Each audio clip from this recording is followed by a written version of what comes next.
Bonsoir à toutes et à tous, bienvenue sur Al24 News pour Préface, un espace consacré à l'édition au Salon du Livre, ici où les mots, la culture et la technologie se croisent. Cette année, le Salon explore une question essentielle, l'intelligence artificielle. Donc comment elle redéfinit notre rapport au savoir, à la lecture et à la culture.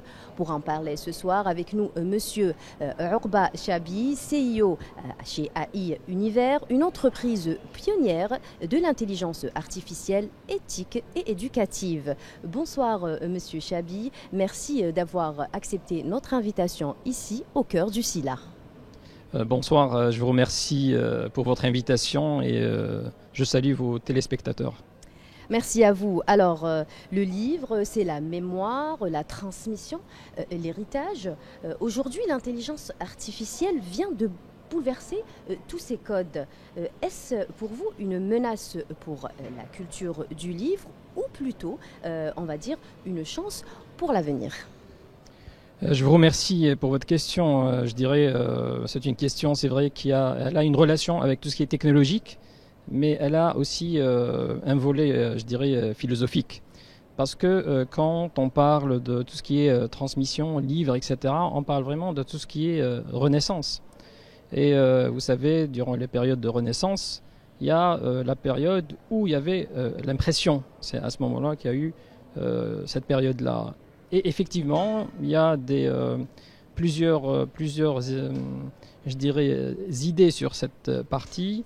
Est-ce vraiment, on est dans une période de renaissance avec l'apparition de l'intelligence artificielle, ou bien, carrément, on est dans une nouvelle ère, et on parle beaucoup plus, je dirais, d'une ère récente ou nouvelle, qui va bouleverser carrément l'approche humaine par rapport à tout ce qui est outils liés à l'intelligence artificielle. Oui, tout à fait. Vous venez de souligner, ça reste quand même à l'état embryonnaire. Donc, selon vous, est-ce que l'intelligence artificielle pourrait être une forme du prolongement du livre ? Alors, concernant le prolongement ou pas du livre par rapport à l'intelligence artificielle, c'est une question toujours très pertinente. Vous savez, je vais utiliser des termes un peu simples et non pas techniques. Quand on parle de ChatGPT, tout ce qui est ce qu'on appelle l'IA générative, les LLM, les Large Language Models, actuellement, dans 3 à 4 ans, 90% du contenu qui sera sur Internet, il sera généré par de l'intelligence artificielle. Les modèles ont été entraînés sur des écrits d'êtres humains, sur des livres, sur de la presse éventuellement. Il y a eu sur du réel. La question qui se pose actuellement, dans 3-4 ans, ces modèles-là doivent encore s'entraîner. Est-ce qu'ils vont s'entraîner maintenant sur ce qu'ils vont produire, ou bien il va y avoir quelque chose d'autre? C'est pourquoi on parle vraiment d'un grand bouleversement. Et d'ailleurs, dans ce sens, afin qu'il y ait, je dirais, de l'éthique. Dans ça, il y a les Nations Unies qui lancent un conseil d'orientation scientifique de l'usage de l'intelligence artificielle et beaucoup plus de mettre, je pense, quelques barrières concernant l'éthique. On va dire que, comme disait le célèbre auteur italien Umberto Eco, ne pas confondre mémoire et intelligence. Donc, je pense que cette phrase est vraiment d'actualité de nos jours, hein, n'est-ce pas, monsieur ? Oui, vous parlez d'Umberto Eco, philosophe et écrivain italien. Je pense cette phrase, elle est dans, si j'ai une bonne mémoire, Le nom de la rose, il me semble, dans les années 80. Et effectivement, déjà, il avait cette vision de la technologie et comment cette technologie va évoluer. Et je dirais, dans cette période-là, on parle vraiment d'enjeux. On parle d'enjeux d'intelligence artificielle. Et j'utiliserai beaucoup plus une citation latine. C'est vis pacem para bellum. C'est vraiment, si on veut vraiment avoir la paix en quelque sorte avec de l'intelligence artificielle, il faut vraiment bien se préparer.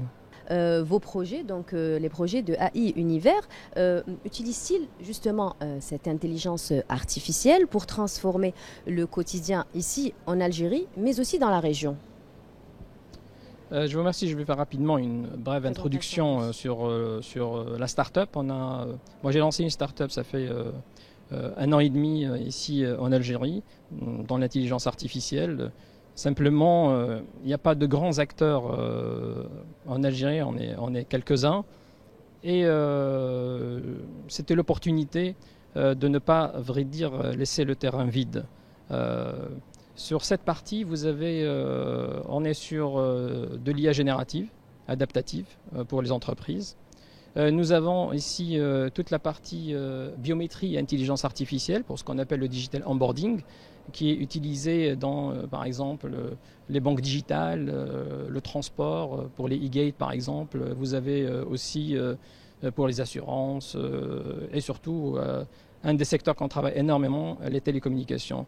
Revenons dans notre but du sujet, c'est le livre et l'éducation, et ça tombe très bien parce qu'aujourd'hui même on lance la première plateforme éducative en Algérie qui s'appelle AI Deki.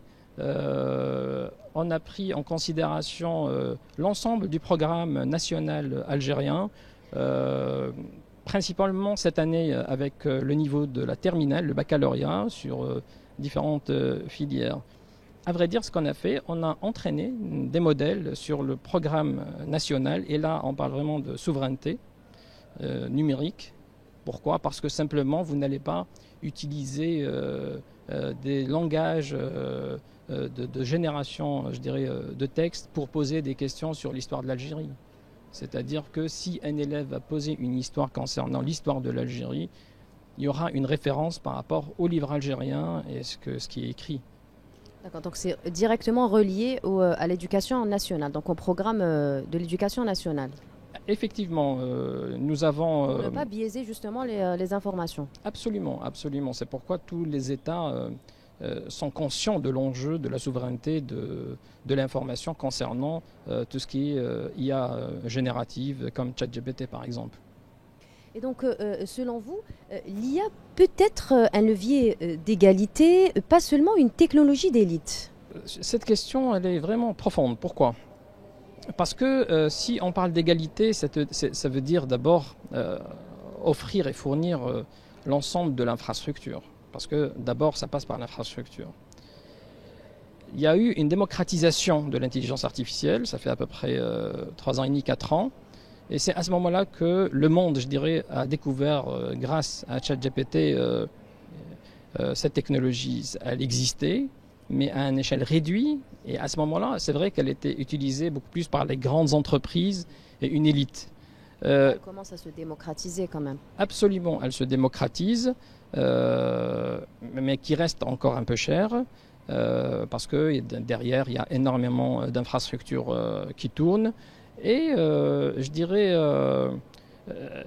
afin de pouvoir offrir cette généralisation de cet outil-là, je pense qu'il faut y avoir aussi des investissements importants pour démocratiser cette technologie. Mais est-ce que, pour revenir un peu à votre projet, est-ce que un jour, peut-être, le professeur et l'intelligence artificielle s'assureront ensemble le prolongement du savoir, c'est-à-dire qu'ils vont s'entraider quelque part, selon vous? Comment que ça va se passer concrètement? Oui, alors, 2026, vous savez, il y a des tendances. Chaque année, il y a des tendances. En 2026, vous avez 2 tendances dans l'intelligence artificielle. Vous avez l'éducation et vous avez le médical. Concernant l'éducation, et d'ailleurs le projet on l'a lancé, ça fait déjà qu'on travaille dessus, ça fait 18 mois, c'est maintenant qu'on commence à voir les premiers résultats. C'est très simple, c'est des cours qui sont présentés par des avatars, premièrement. Et ça va être une première. Vous avez un chatbot. En quelque sorte, c'est un prof virtuel oui, qui va répondre à l'ensemble des questions des élèves. Ils ont 2 options, soit se référer directement au manuel scolaire algérien qu'on a reproduit, travaillé, ou bien des sources plus ouvertes. Et c'est libre au choix de l'apprenant de choisir cette option. Revenons maintenant à l'enseignant, bien au contraire, ça va être pour l'enseignant un outil extrêmement important. Premièrement, vous avez une plateforme d'appui. Deuxièmement, il y a ce qu'on appelle une génération de propositions d'exercices et qui peuvent aller à plusieurs niveaux. C'est une nouvelle forme de vision par rapport à l'éducation. L'éducation, dans les 10 ans à venir, va complètement se métamorphoser. Et je pense ici en Algérie, ça a été vraiment bien compris. Pourquoi? Parce que les orientations qui ont été faites pour mettre en place dans l'ensemble des écoles les technologies en termes de tablettes, en termes de digitalisation, c'est un premier pas et qui est très important. C'est-à-dire que, je reviens sur les 10 ans à venir, le format de l'éducation changera d'une manière catégorique et ça a commencé juste après ou durant le Covid. Oui, effectivement, le post-Covid a ouvert la voie à toutes ces nouvelles technologies. Mais justement, on va parler maintenant de confiance. Donc là, vous venez de souligner qu'il y avait un projet justement d'intégrer tout ce qui est nouvelles technologies, donc tablettes, etc., dans les écoles. Donc beaucoup de personnes redoutent l'arrivée de cette intelligence artificielle. On parle de manipulation, on parle de perte d'emploi, beaucoup de désinformation aussi. Donc comment garantir une intelligence artificielle éthique et responsable? Concernant les risques, je dirais, de l'utilisation de l'IA, effectivement, il faut toujours rester maître de cette technologie. Et pour ce faire, vous avez 2 leviers. Le premier levier, il est juridique, réglementaire. Et le deuxième levier, il est éthique. Vous avez plusieurs courants, je dirais, concernant ça. Vous avez un courant qui c'est pas qu'il ne respecte pas, mais qui n'a pas de référence juridique. C'est-à-dire, tant qu'il n'y a pas un cadre, voilà, un vide juridique, tant qu'il n'y a pas un cadre juridique, dans l'intelligence artificielle, je dirais, on peut faire ce qu'on veut. Et puis, vous avez... comme les Européens qui ont fait le AI Act, qui rentre en vigueur à partir de mars 2026, c'est pour cadrer l'usage de l'intelligence artificielle. Et puis, vous avez aussi un autre, je dirais, courant qui, lui, mixe les deux. C'est-à-dire, il faut qu'on avance. Se préserver de ce vide juridique, alors, concrètement? C'est très simple. Premièrement, c'est de mettre en place un arsenal juridique pour qu'il n'y ait pas, je dirais, un usage... je dis pas bon, mais un usage modéré de l'intelligence artificielle, parce que simplement, on voit nos enfants quand ils révisent au quotidien. C'est-à-dire, il faut vraiment mettre en place des mécanismes. Et ces mécanismes-là, l'avantage, par exemple, là, je donne un exemple simple avec notre plateforme, c'est que vous avez un suivi de l'élève. On sait ce qu'il fait dans ses révisions. Un rapport, il est généré mensuellement pour ses parents. Et il y a un suivi sur cette partie-là. Mais aussi, il y a des études scientifiques qui ont été publiées pour montrer l'activité cérébrale entre quelqu'un quand il fait son exercice avec de l'IA générative, sur du ChatGPT par exemple, ou bien quelqu'un qui fait son exercice d'une manière traditionnelle. Et l'interaction neuronale, elle est complètement différente. Mais comment justement vous allez proposer cette plateforme? Est-ce qu'il va y avoir une formation? Comment que ça va se passer? Parce que ça reste quand même nouveau en Algérie. Donc comment vous allez procéder justement à votre lancement? Alors, vous savez, maintenant, c'est très bizarre. Parce que c'est une génération qui est très bien connectée. Dès que vous remettez entre les mains d'un enfant une tablette, mais en quelques secondes, il commence rapidement à comprendre sa logique. Le mécanisme. Oui, le mécanisme, parce que ça revient toujours sur une logique claire que l'enfant maîtrise. Et sur cette partie, on a mis en place, bien sûr, des outils simples à utiliser. On a respecté des standards internationaux. pour qu'elle réponde vraiment aux besoins de l'apprenant. Je vais vous dire une chose sur ce point-là. Je ne vous cache pas, sur notre lancement et même après, on va se limiter beaucoup plus au lycée et au collège, parce que c'est par conviction, aussi je dirais personnelle. Un enfant, je dirais, peut-être moins 12 de ans, 11 ans, 12 ans. 12 ans, oui. Personnellement, C'est trop jeune, oui. je suis contre qu'il y ait cette approche technologique permanente. Il y a ce qu'on appelle le développement naturel et neuronal, c'est-à-dire la perception de son environnement. Et la perception de son environnement, c'est quand il tombe, quand il court, quand il pleure, quand il prend un truc, il fait tomber. Et cette partie-là, elle se développe généralement d'une manière très poussée jusqu'à l'âge de 12 ans. Après, ça va être un peu compliqué. C'est-à-dire, c'est pourquoi on a beaucoup plus préconisé tout ce qui est lycée et collège. Cette année, on a commencé par la terminale. Par la terminale, d'accord. Voilà. Et puis après, vous aurez les autres classes. Oui, oui, effectivement. Très bien. Et donc, on va revenir un peu à l'éthique. Donc, est-ce que, selon vous, l'éthique peut être aussi, on va dire, une question de souveraineté? Alors, je vais être un peu méchant, je dirais, sur cette partie. Quand on parle d'éthique, vous savez que l'entraînement des modèles, malheureusement, je dis, n'a pas été d'une manière éthique. Quand vous récupérez l'ensemble des informations d'un grand journal, par exemple, parce que par exemple ici on est à L24, d'un grand journal, et vous entraînez vos modèles sur cette partie-là, oui. Et malheureusement sans du copyright qui n'a pas été respecté, d'abord, revenons d'abord sur cette partie éthique, et puis après il y a les procès, il y a les trucs d'une manière vraiment bien médiatisée. Les choses sont là, elles sont faites. Maintenant, voyons le futur. Et l'éthique dans le futur, il y a une seule chose qui peut éventuellement mettre en place ce cadre. On revient sur le cadre réglementaire juridique, qui est très important.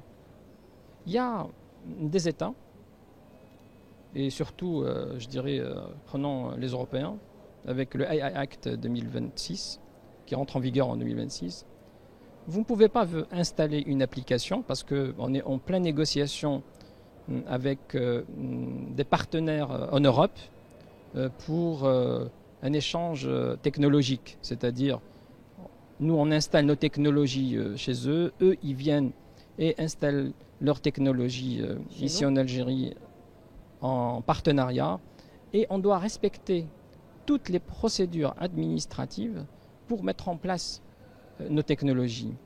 Maintenant, dès qu'on parle d'intelligence artificielle, le cadre réglementaire d'installation, il est très important. Mais justement, est-ce qu'il est respecté, ce cadre juridique? Oui. Est-ce qu'il y a moyen justement de... Alors, le premier pays qui vient de mettre en œuvre, d'ailleurs la semaine passée, c'est tout, hein, c'est très récent, c'est l'Italie. C'est les Italiens qui ont mis en place la première réglementation vraiment IA complète. Et je pense que ça peut être aussi... on peut s'inspirer, mais vraiment on peut s'inspirer des Italiens par rapport à ce qui a été fait.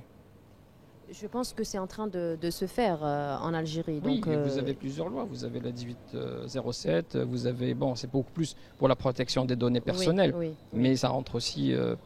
il y a une partie qui peut être d'une manière indirecte impact qui par rapport à l'IA, ça c'est le premier point. Et vous avez la 2511 de juillet 2025 qui est venue pour abroger l'ancienne. Oui. Justement, la bataille de l'intelligence artificielle oppose plusieurs nations dans le monde. Où se situent, selon vous, les pays africains et les pays arabes aussi, dans justement ce nouvel équilibre technologique? Alors, c'est une question, je dirais, de géopolitique beaucoup plus, mais qui est liée à l'IA. Vous savez, quand on parle d'intelligence artificielle, le grand public, je dirais, première pensée, c'est ChatGPT, écrire, répondre, etc. Qui ne connaît pas ChatGPT? Voilà, mais vous avez plusieurs secteurs. La santé, par exemple. Vous avez les télécoms. Quand on dit télécom, demain, c'est des IA qui vont se parler entre eux. C'est-à-dire, même la 5G sera dépassée.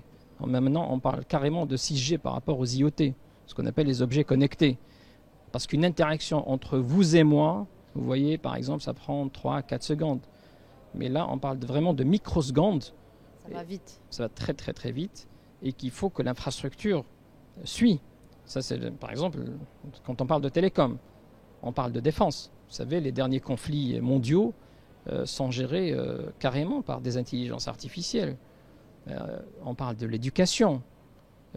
On parle de tout ce qui est presse et information. C'est-à-dire que, entre États, premièrement, on se dirait une bataille qui s'est installée depuis à peu près vraiment 2 ans, c'est, je reviens sur ce point, l'infrastructure, c'est-à-dire au nombre, je dirais, proportionnel, que ce soit par population, que ce soit par secteur, que ce soit par position géostratégique ou géographique. Ça, c'est le premier point. Et puis, prendre cet ensemble de variables, les étudier et mettre en place une infrastructure importante qui pourra supporter cette IA. Et vous voyez une course monstre au Moyen-Orient, en Europe, en Asie. Et surtout... C'est une véritable bataille de toutes les façons. Oui, aux États-Unis, Amérique du Nord, je dirais. Malheureusement, en Afrique, pour l'instant, il n'y a pas un projet. On prend nous, en Algérie, on a le projet du data center qui, je pense, d'après ce que j'ai lu, est en cours de finalisation. Actuellement, je pense qu'il y a un intérêt important d'étudier, de mettre en place vraiment des data centers à base de GPU. Il y a Algérie Télécom ou Mobilis. Il y a Mobilis qui sont en train de mettre un à Oran et qui prend forme aussi. Oui. Mais je dirais au minimum pour notre pays, on a besoin de 5 data centers le plus rapidement possible pour l'IA avec vraiment des GPU. Pour pouvoir justement rentrer dans cette bataille mondiale. Alors, rentrer dans cette bataille mondiale, c'est un peu compliqué de répondre à cette question. Pourquoi? Je ne vous cache pas que, je vous donne l'exemple de nos solutions. Nous avons des ingénieurs, ils sont brillants, qui sortent des écoles nationales. Ils contribuent à mettre en place des logiciels très performants, qui n'ont rien à envier aux logiciels des grands pays, et qu'on commercialise. Et qu'on commercialise vraiment d'une manière importante ici sur le marché national. Comme je vous ai dit, on est aussi en négociation avec plusieurs groupes, notamment AWS, d'Amazon, pour l'installation de nos solutions. C'est-à-dire qu'on est bon, on est très bon. Maintenant, c'est de se positionner, vu notre position géostratégique qui est très importante, oui. Sud de l'Europe, l'énergie n'est pas chère, c'est-à-dire vous avez plusieurs marchés. Vous avez par exemple ce qu'on appelle le marché du cash, c'est-à-dire quand vous rentrez sur votre Instagram, TikTok, peu importe, vous allez sur ce qu'on appelle du cash, une mémoire cache. Cette mémoire cache, c'est carrément un business. C'est une mine d'or. Oui, c'est une mine d'or.